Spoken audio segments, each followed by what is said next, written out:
Welcome to another session on reducing the doctor's bills. Yes, we're talking vitamin C again today. And remember, vitamin C is that vitamin that puts umbrellas over all your cells, puts umbrellas over the body as a whole. Now here we have just a few examples of vitamin C. We have vegetables, we have lots of fruit, and there are definitely plenty more. Even a potato would have some vitamin C. If we look at vitamins, there are two types of vitamins, namely those that are soluble in water and those that are not soluble in water, but they're soluble in fat, in oils, etc. So vitamin C is one of those vitamins that is soluble in water, so we shouldn't soak those things. Like for example, we wash these just quickly. Potatoes also, if we peel them, we wash them quickly. And best of all, we can make spuds and keep the skin on there and eat it as well and have maximum amount of vitamin C. Now, why do we need such a lot of vitamin C? Let's see what vitamin C does in the body. Vitamin C is essential for making many proteins, like collagen, for example. Our enzymes are dependent on that. And very importantly also, vitamin C is responsible for the uptake of iron. So it doesn't matter how much iron we take in. If we do not have vitamin C, that iron will just simply go out. As we take it in, it will go out the other side and your feces will be dark in color. It will be blackish because of the high amount of iron.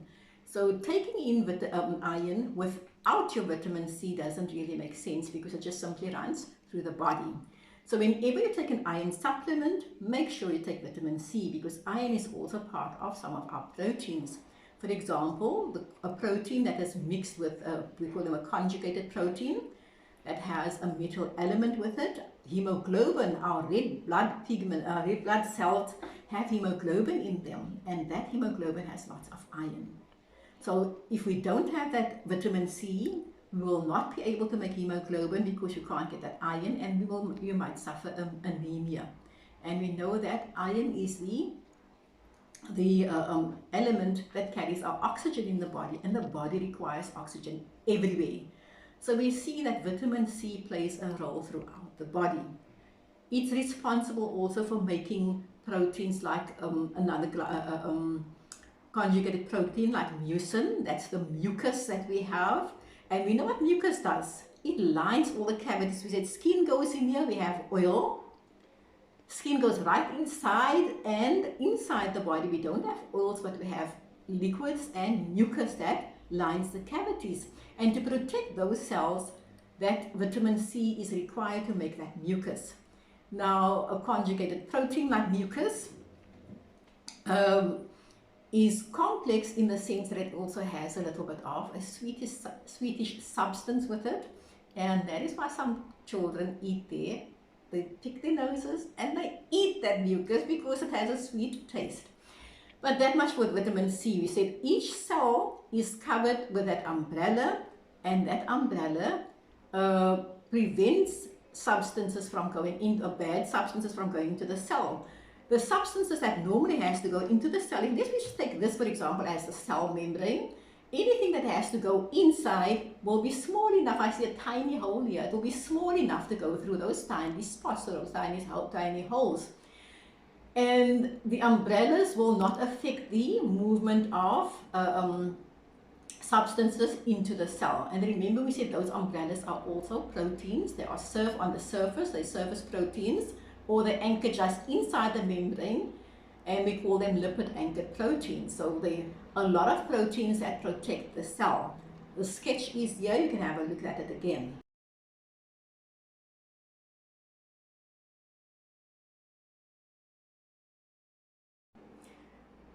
Okay, now how much of vitamin C do we have to have? If we look at these, they all have vitamin C in, but some more than others.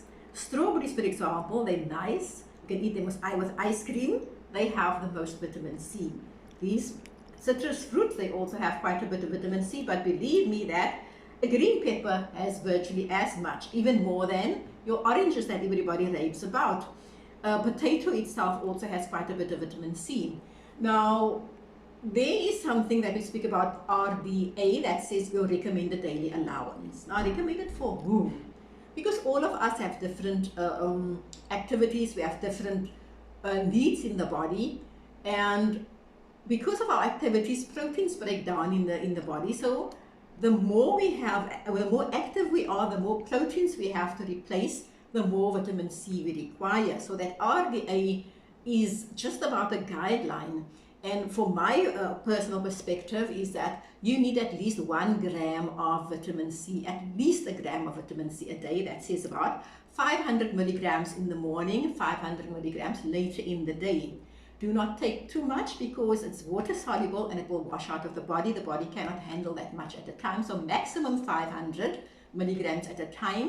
If you have a tablet that says 1,000 milligrams, break it in half. Take 1/2 in the morning, take 1/2 later. So our RDA, or recommended daily allowance, is just recommended for you to see this is more or less how much I need to take just to survive. But if I'm more active, I need more. And like I said, for pregnant women, for example, they get iron supplements. And it seems of having an iron supplement and you don't have vitamin C to absorb the iron. So importantly is taking that vitamin C, stay healthy, reduce your doctor's bills to 0 in the end. Thank you so much for watching.